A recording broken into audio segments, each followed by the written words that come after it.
नमस्कार दोस्तों, चलिए आज हम लोग सवाल को हल करते हैं। घनमूल वाला सवाल को सॉल्व करते हैं। तो चलिए इस सवाल को हम लोग देखिए दो तरीका से बनाने वाले हैं। पहला तो बनाएंगे गुणनखंड विधि से, दूसरा बनाएंगे क्या कहते हैं भाग विधि से, है ना। तो पहले हम लोग देख लेते हैं गुणनखंड विधि से इसको बना करके। तो चलिए इसको हम लोग क्या करते हैं, इसका घनमूल ज्ञात करना है। तो इसको रूट में बंद करेंगे। देखिए घनमूल मतलब इसका इंग्लिश होता है क्यूब, है ना। इसको रूट में बंद करेंगे तो ये कितना होगा, 729 होगा। क्यूब कर रहा है तो हमको करनी में कितना देना है, 3 देना है ना।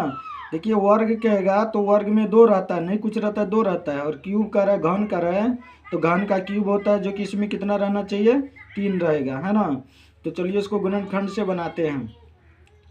तो सबसे पहले 729 का गुणनखंड करके देखते हैं। तो देखिए एक बात बताइए कि इस संख्या की इकाई अंक क्या है, 9 है। लास्ट का अंतिम अंक कितना है, 9 है। तो ये किसके पहाड़ा में आता है, तो ये तो 3 के पहाड़ा में आता है ना। तो इसलिए इसमें कितना से लगाएंगे, 3 से लगाएंगे। तो 3 से लगा के देखिए कितना बार में कटेगा। तो 3 दूना कितना हो जाएगा, 3 दूना 6 हो जाएगा, 3 चौके 12 हो जाएगा, 3 तिया 9 हो जाएगा, है ना। चलिए फिर देखिए लास्ट में कितना आ गया, 3 आ गया, है ना। तो 3 भी किसके पहाड़ा में आता है, 3 के पहाड़ा में आता है। तो फिर से 3 से लगाएंगे। तो देखिए 3 से 2 में लगेगा नहीं, तो दोनों लेंगे तो 24 हो जाएगा।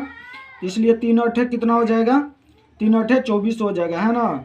24 ये पूरा पूरी कट जाएगा 3 से 8 बार में। अब 3 से लगाएंगे एक बार में तो कितना लगेगा, 1 लगेगा, 3 एकान 3। फिर से 3 से लगाएंगे तो कितना बार में कटेगा, देखिए तो ये हो जाएगा 3 दूना 6। तो 8 में से 6 गया तो 2 शेष बचा और 2 पुतरा 1, तो 21 हो गया। अब लगाएंगे 3 से तो कितना, 21 लगाएंगे, है ना।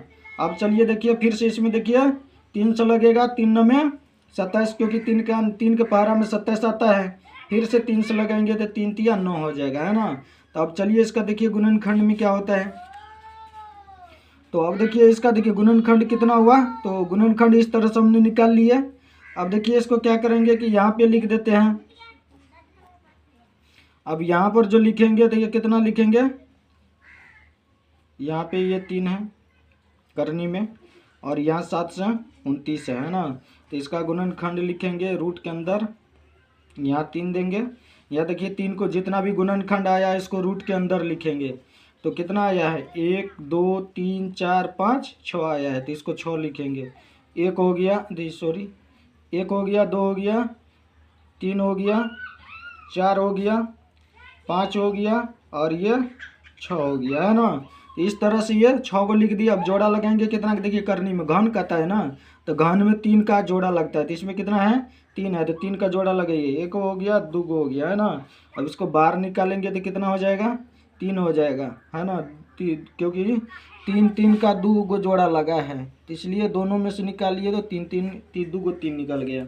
अब इसको गुना करेंगे तो 3 तिया कितना हो जाएगा, 9, इसका आंसर हो जाएगा, उत्तर हो जाएगा, है ना। तो इस तरह से हम लोग इसको हल किए हैं। तो इसी तरह का और भी वीडियो देखने के लिए कृपया चैनल को सब्सक्राइब कर लीजिए, ताकि आपको हर तरह के नए सवाल और भी इस चैनल पे मिलते रहेगा। वीडियो देखने के लिए धन्यवाद।